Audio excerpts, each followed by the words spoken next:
Hello friends, welcome to the introduction to the DBMS course and आज के इस lecture के अंदर अपने चार मेजर मोटिवेशन हैं। फर्स्ट है course motivation, second industry motivation, third my motivation and fourth exam motivation. So course motivation के अंदर अपन मेजरली डिस्कस करेंगे कि कोर्स का कंटेंट क्या है एंड थोड़ा हिस्टोरिकल टच देंगे कि डीबीएमएस की रिक्वायरमेंट क्यों क्यों पड़ी अपन को एक्चुअली के अंदर। सेकंड है इंडस्ट्री मोटिवेशन, जिसके अंदर अपन देखेंगे कि after the completion of course आप इंडस्ट्री के अंदर क्या जॉब प्रोफाइल्स सर्च कर सकते हैं लाइक दैट। थर्ड है माय मोटिवेशन की मेरा क्या कहना है इस कोर्स के बारे में। फोर्थ है एग्जाम मोटिवेशन की एग्जाम के अंदर आपको अच्छा स्कोर करने के लिए क्या क्या चीज़ें करने की रिक्वायरमेंट है। So let's start the lecture.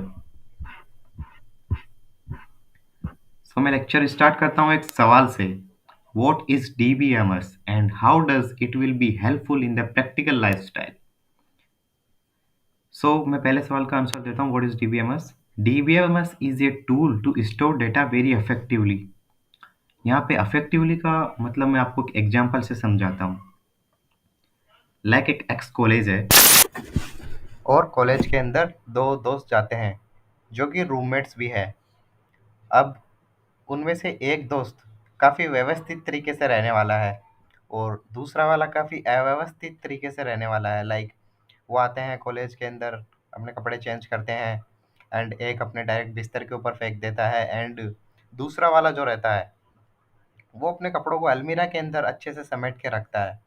तो इसके अंदर जो पहला वाला था उसने स्टोरेज भी काफ़ी ज़्यादा लिया, लाइक वो बिस्तर के ऊपर कपड़े फैला रखा है लाइक दैट, और वो दिखने में भी अच्छा नहीं लग रहा है। और जो दूसरा वाला है उसने स्पेस भी कम लिया और दिखने के अंदर भी अच्छा लग रहा है। तो हमें क्या चाहिए, जो चीज़ें मतलब हम चाहते हैं कि चीज़ें स्टोरेज भी कम ले और दिखने के अंदर भी काफ़ी ज़्यादा अच्छी लगे। तो सबके सब यही चाहते हैं कि हाँ, जो भी हम काम कर रहे हैं वो इफेक्टिवली हो, कम पैसा लगे, अच्छा दिखे लाइक दैट। तो अब डीबीएमएस बात करता है डेटा के टर्म्स में। अब डेटा के टर्म्स में आप दूसरा एग्जांपल रिलेट करिए। लाइक मुझे आपका डेटा स्टोर करना है और आपके जैसे हज़ारों स्टूडेंट्स का डेटा स्टोर करना है मुझे। तो लेट्स सपोज कि मैंने आपका नाम एक नोटबुक में लिखा है, आपकी एज दूसरी नोटबुक में लिखी है एंड आपका डीओबी थर्ड नोटबुक के अंदर लिखा है। अब मुझे आपका पूरा बायोडाटा चाहिए, तो मुझे एक-एक नोटबुक को खोल के देखना पड़ेगा। हाँ यार, इसका नेम इस नोटबुक में है, तो नोटबुक के अंदर इसका नाम बता रहा है, शिवम बता रहा है। इसकी एज 19 बता रहा है दूसरी नोटबुक के अंदर, और इसकी डीओबी देखने के लिए तीसरी नोटबुक मुझे मिल नहीं रही है अभी यार। थोड़ी दिक्कत आ रही है ढूँढने में, कहाँ गई? दूसरे रूम में गया, मुझे वहाँ पे मिली वो नोटबुक। तो थोड़ा टाइम कंज्यूमिंग हो गया, अच्छा नहीं लग रहा है, थोड़ा एफिशिएंसी कम आ रही है इसके अंदर।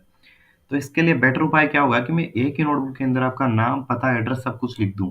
तो उसके अंदर एक नोटबुक खोली, आपका नाम देखा, हाँ ठीक है, आपका सब कुछ पूरा बायोडाटा मेरे पास आ गया, तो वो इफेक्टिवली हो गया।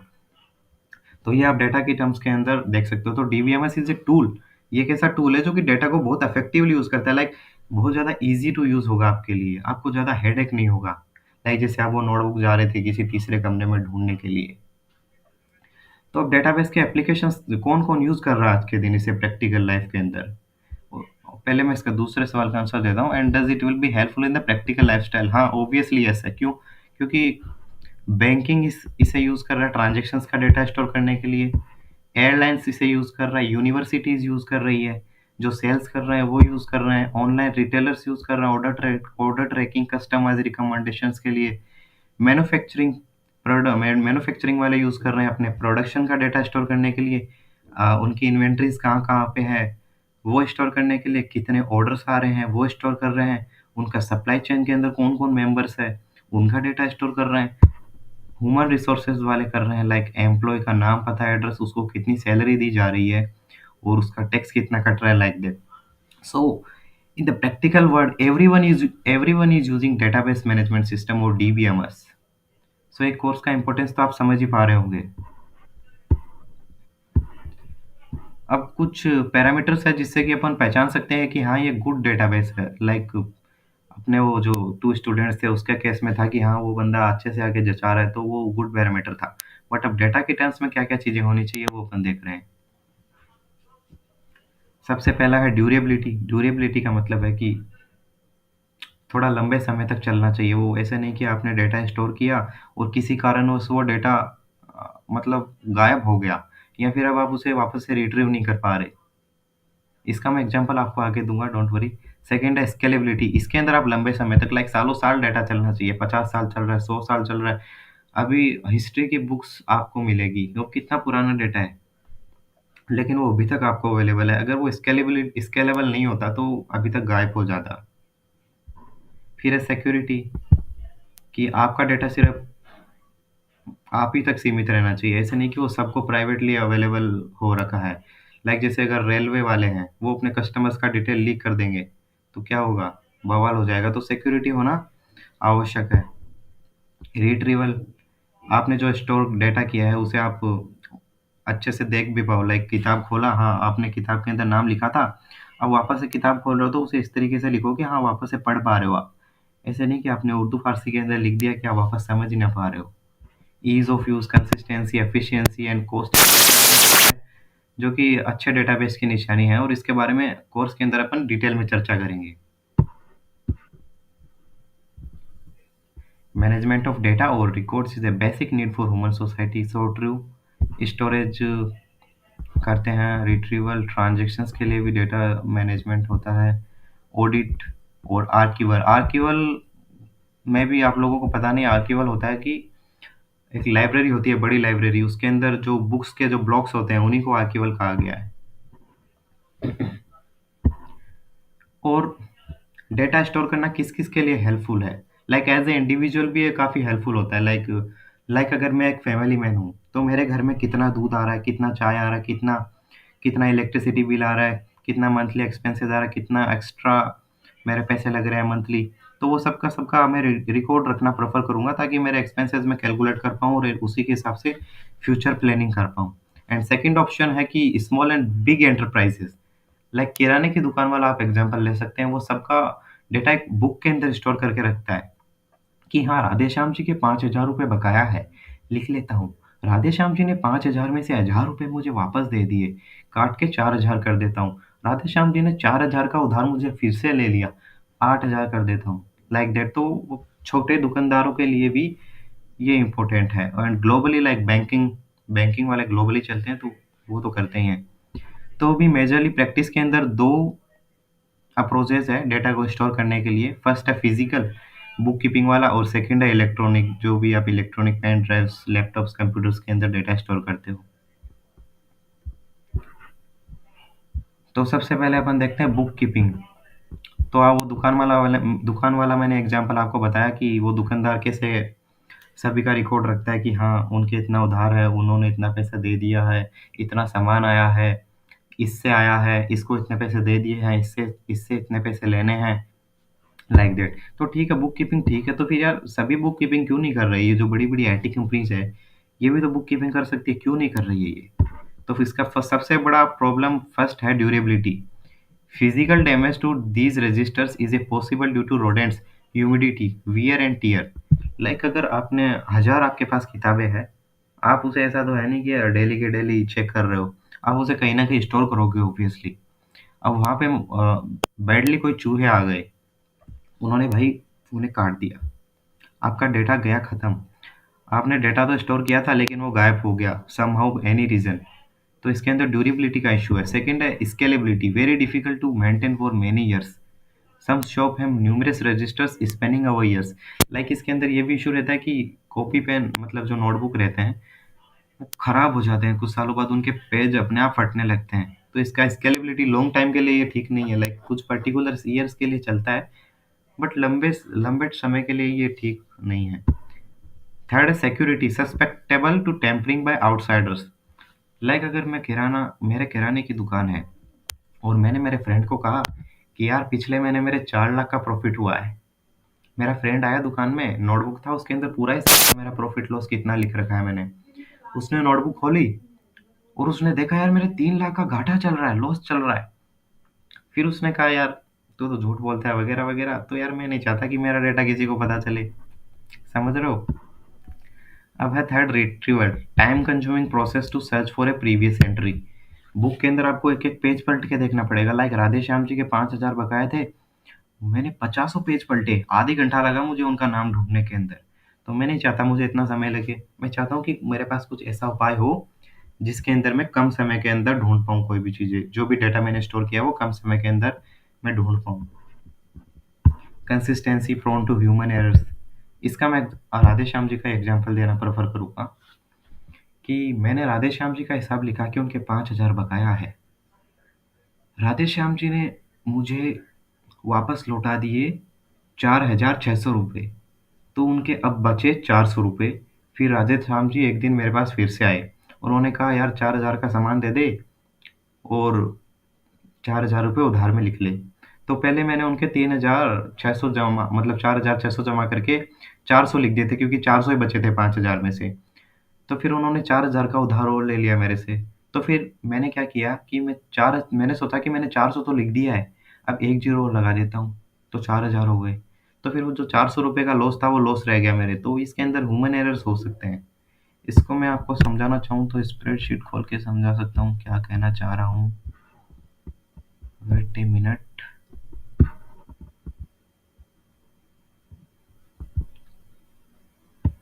इसके अंदर एरर्स काफ़ी हो सकते हैं ह्यूमन्स के द्वारा। बुक के अंदर एरर्स तो हो सकते हैं कहीं भी, बट इसके अंदर कंपैरेटिवली ज़्यादा होंगे। Wait wait wait, where is spreadsheet? Okay,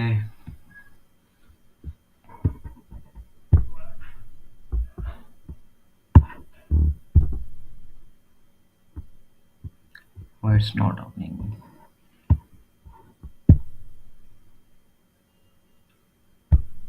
Radheshyam ji का एक्चुअल में यार उधार तो रहता है बहुत ज़्यादा।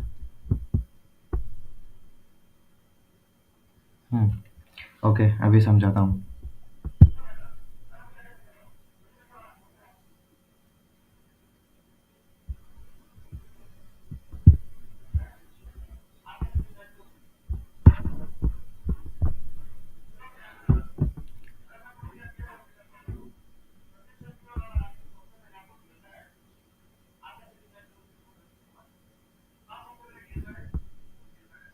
ओके, लेट्स सपोज राधेश्याम जी के पहले 5,000 उधार थे।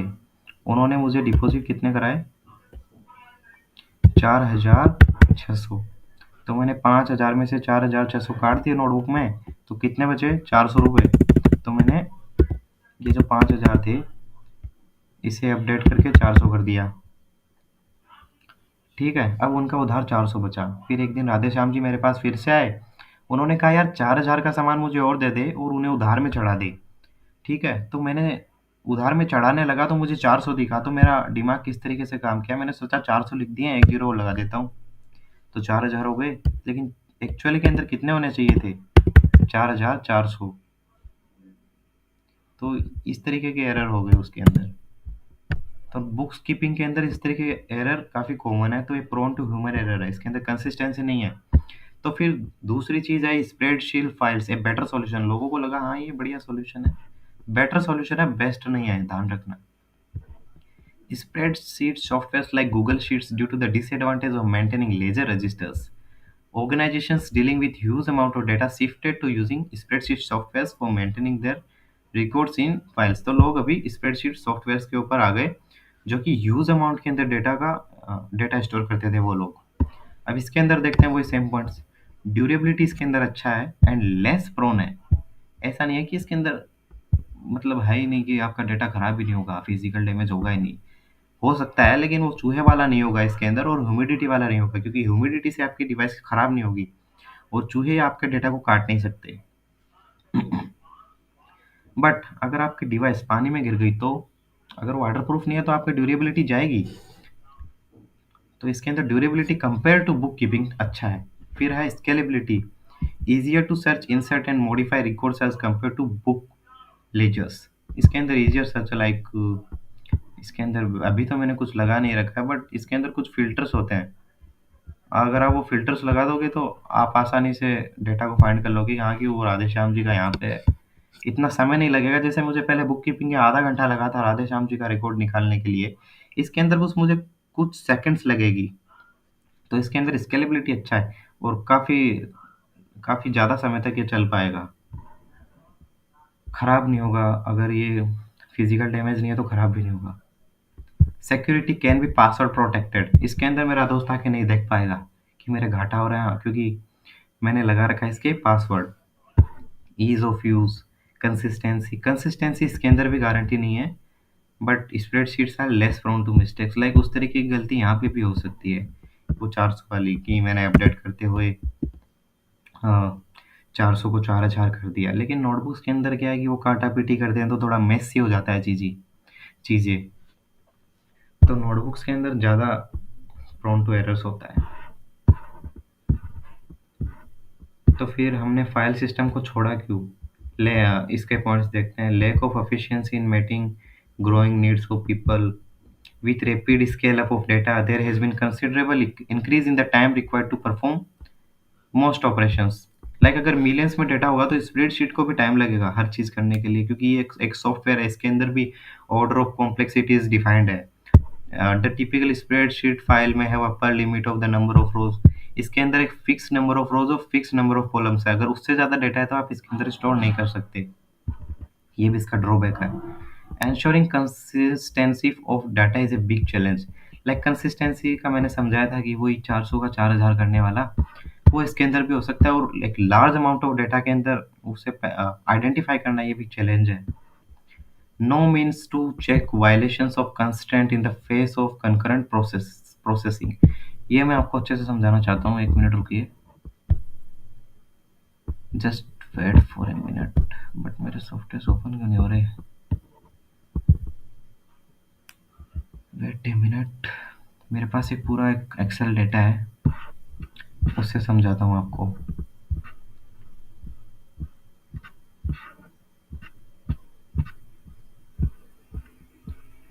Data, yes, here is it, here it is.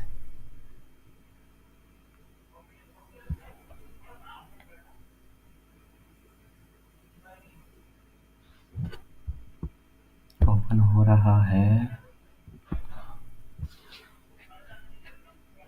Okay, तो ये मेरे पास एक डेटा है। लेट में इसको थोड़ा अच्छा दिखने में अच्छा दिखा देता हूँ भाई।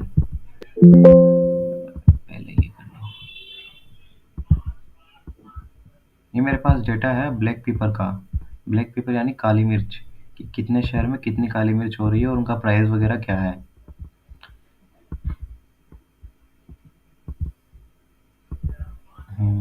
अराइवल डेट, ओके, मे भी इतना सफिशिएंट है।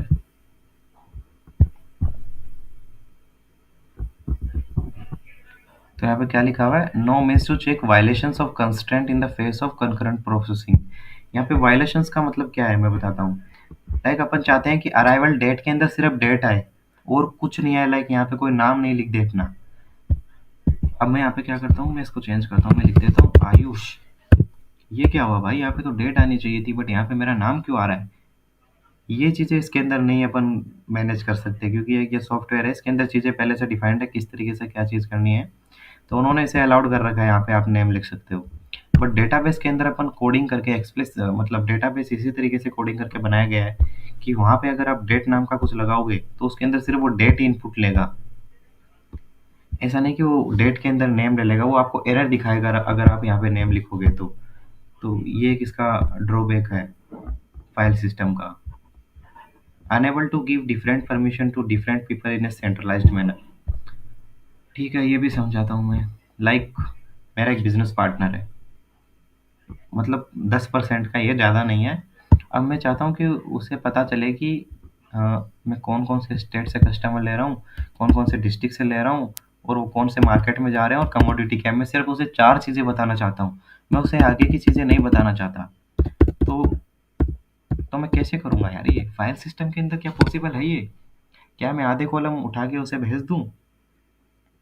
या तो एक मेथड ये हो सकता है कि मैं ये 4 कॉलम कॉपी करूँ, पेस्ट करके नई फ़ाइल बनाऊँ और उसे भेज दूँ।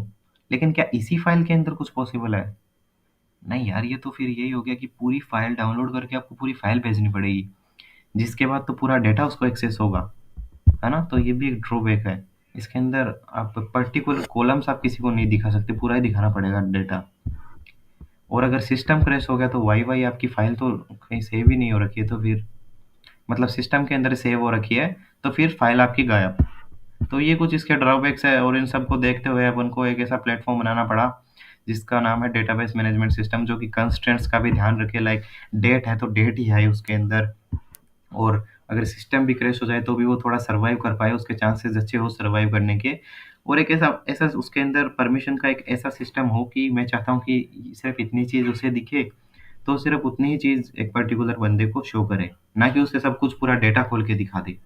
तो ये सारी चीज़ें को देखते हुए लोगों ने बनाया डेटाबेस मैनेजमेंट सिस्टम। हाँ, तो ये था ब्रीफ इंट्रो। अभी अपन देखते हैं कि कंटेंट्स क्या-क्या रहने वाला है अपने वीक्स के अंदर, वीक 1 टू 12 में। तो कोर्स ओवरव्यू और इंट्रोडक्शन तो मैंने आपको दे दिया वीक 1 का। फिर उसके बाद देखेंगे कि ये जो टेबल्स है, ये तो भी नॉर्मल टेबल है, बट डेटाबेस के अंदर भी सिमिलर काइंड ऑफ टेबल आती है विद कंस्ट्रेंट्स लाइक दैट। यहाँ पे मैंने आयुष लिखा है, तो डेटाबेस के अंदर यहाँ पे आयुष नहीं होगा, तो वो कंस्ट्रेंट होगा, वो अच्छे वेल ऑर्गेनाइज्ड मैनर के अंदर आती है।